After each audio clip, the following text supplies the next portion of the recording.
Hello, everyone. My name is Laya. I'm from Owings Mills, Maryland. I'm 18 years old, and I just graduated from McDonough School this past June, and I'm now a freshman at Northwestern University. And I'm also the founder of a social justice initiative called All Hands in Baltimore. So when I was in elementary school, I heard a statistic that almost 3,000 men, women, and children experience homelessness on any given night in Baltimore, according to Healthcare for the Homeless. And almost half of the population lives 200% below the poverty line. So when I heard these statistics, it was really jarring for me. And I knew I wanted to do something to help them, but I didn't really know where to start. So my inspiration is my first grade teacher and now my mentor, Mrs. Mary Catherine Irving.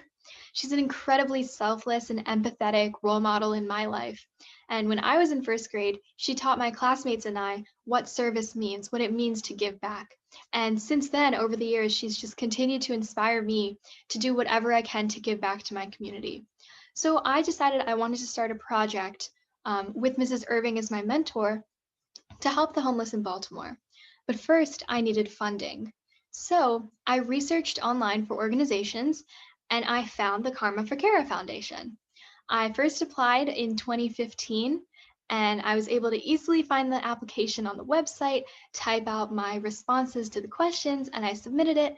And I was honored to receive that first grant. So, what I used the funding for is making projects with Mrs. Irving's first grade class to help the homeless in Baltimore. So, we made projects like trail mix, sweet treats, which are marshmallows and pretzels covered in chocolate and sprinkles, handmade fleece blankets, and hygiene kits.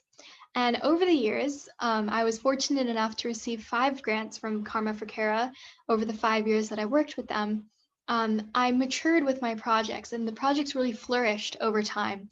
So I was able to add and modify projects. So, for example, I noticed that a lot of the energy that goes toward helping the homeless is focused in the winter.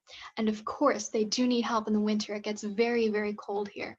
However, it also does get scorchingly hot and unbearable in the summer.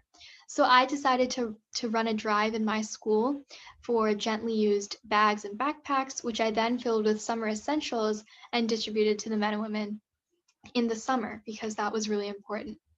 I was also able to expand who I worked with and who I spread awareness to about homelessness. So, not only Mrs. Irving's first grade class, but over the years, I started working with more of the elementary division. And the reason I chose to work with young children is because I realized that they're going to inherit this world. And if we want to make a difference, we have to start with the next generation.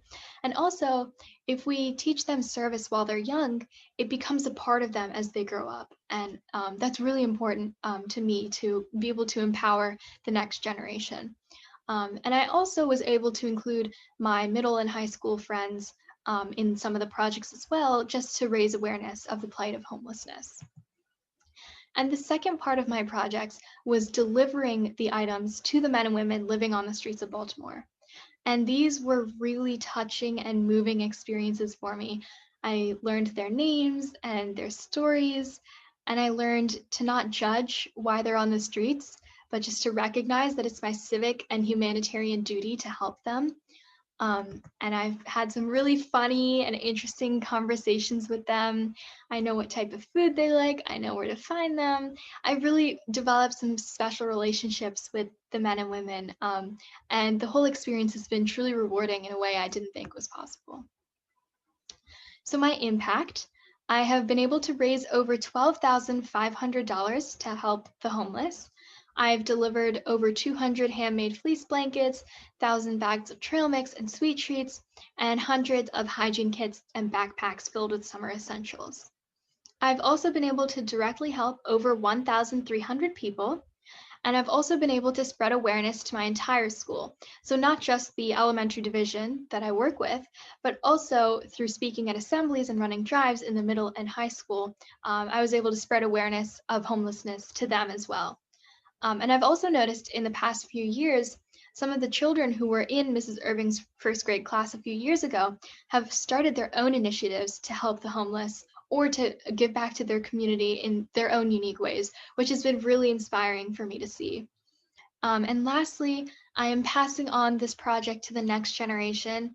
Something that was really important to me was that I didn't want these projects to end when I graduated high school because these men and women still need help. So I'm currently mentoring a few children at McDonough who are going to continue these projects with the elementary division and with Mrs. Irving so that Baltimore's homeless citizens continue to get the help that they deserve. So lastly, I want to leave everyone with a few pieces of advice that I've learned over the years. First, there is no such thing as a small act of kindness. Every single bit counts.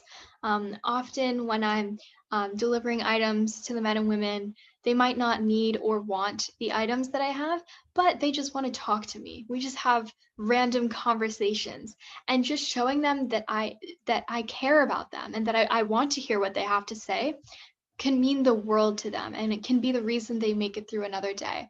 So don't ever think that what you're doing is too small that it can't make a difference, because there really is a ripple effect and you are definitely making a difference in someone's day. Next, find your passion and use it to make a difference. You have to ask questions and be a leader and be kind and empathetic. And most importantly, you have the power to change the world, and don't ever let anyone tell you otherwise. This is something I really, really love about Karma for Cara, is their support and belief in the young generation in making a difference. Because at the end of the day, the next generation is inheriting this world, and we have to start making a difference and be the change we wish to see. And often we're told, you're too young, you can't make a difference, you don't know anything. And that's not true. And Karma for Cara also believes that that's not true. So don't ever think that just because you're young, you can't make a difference, because you definitely can. With that, I would like to thank Karma for Cara for their endless support and encouragement in my endeavors over the years, and for empowering the next generation to make a difference in this world. And also thank you for the opportunity to share my story here today, and thank you for listening. And if you have any questions, I would be happy to answer them. Thank you so much.